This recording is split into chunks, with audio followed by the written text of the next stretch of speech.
Hello friends, good morning সবাইকে। আজকে তো ষষ্ঠী, জামাই ষষ্ঠী বলে কথা। কে কে নিমন্ত্রণ পেলে একটু জানিও। আর আমি তো কোনো বাড়ি পাই না, এবারও পেলাম না।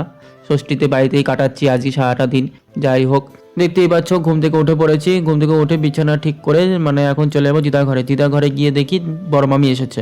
বড় মামি এসে আমাকে আর দিদাকে বলছিল দুপুরে খাওয়ার কথা, বোনরা আসবে তো বড় মামিদের বাড়িতে, তার জন্যই বলছিল। দিদা বলছিল ঠিক আছে যাবে। এদিকে আমি যেই ক্যামেরা অন করে বড় মামির সামনে গেলাম, বড় মামি হঠাৎ করে বলে ওকে, সারাদিন খালি ছবি তুলিস নাকি? আমিও আড্ডা মেরে বললাম আমি ছবি তুলি। আর এদিকে দিদাও বলছিল ওর তো এইটাই কাজ, ওর তো আর কোনো কাজ নেই, খালি ছবি তুলবে, এটা করবে ওটা করবে, ব্যাস এই করেই যাবে।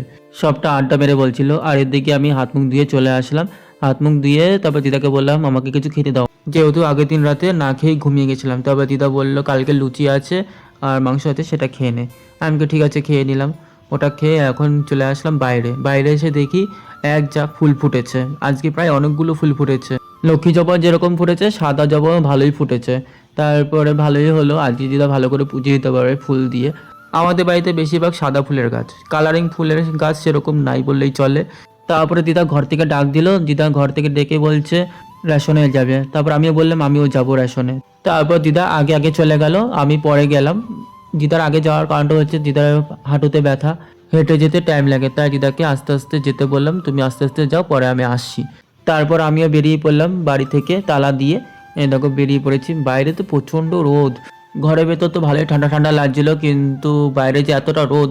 আগের দিন বৃষ্টি হয়েছে ভাবলাম আজকেও একটু ঠান্ডা ঠান্ডা থাকবে, কিন্তু বাইরে বেরোনোর পর বুঝতে পারলাম আজকে ভালোই রোদ দিয়েছে। তারপরে দেখতে দেখতে চলে আসলাম রেশন নিতে। তারপর রেশন নেওয়া হয়ে গেল, দিদারও রেশন নেওয়া হয়ে গেছে, দিদা আগে আগে চলে গেছে আর আমিও দিদার পেছন পেছন যাচ্ছিলাম। তারপরে তোমাদেরকে যাওয়ার পথে একটা জিনিস দেখাই, আমাদের স্কুলের মাঠের অবস্থাটা দেখো। আমাদের স্কুলের মাঠের অবস্থা জলে পুরো ভরে গেছে, এই দেখো। আর ওই সামনে আছে আমাদের ক্লাব, আর এই ডান দিকে রয়েছে আমাদের স্কুল। যখন আর কি ছোটো ছিলাম খুব খেলতাম এই জলের মধ্যে, কলা গাছ দিয়ে ভেলা বানাতাম, ভেলায় চড়ে বেড়াতাম, আর বাঁশ দিয়ে ব্যাট বানাতাম, আর ছোট ছোট প্লাস্টিকের সাদা বল হতো, সেই ব্যাট বল দিয়ে খেলতাম এই জলের মধ্যে। আর এই যে হচ্ছে আমাদের স্কুল, এই স্কুলে আমি 1 বছর পড়েছি, ক্লাস 1-এ। এই স্কুলটা এখন যতটা ভালো দেখছো না, আগে অতটাও ভালো ছিল না। আমরা যখন পড়েছি তখন শুধু ছিল টিনের চাল আর চারিপাশে খুঁটি, আর একটা ঘর ছিল দালান ঘর আগেকার সময়ে। ওই ঘরটাতে হেডমাস্টার থাকতো, আর 3 আর 4 ক্লাসের স্টুডেন্টরা পড়াশোনা করতো। যাই হোক, এখন সব অতীত। তারপর আমি বাড়ি চলে আসলাম। বাড়ি আসার পথে দিদাকে দেখলাম দোকান থেকে কি একটা জিনিস নিতে।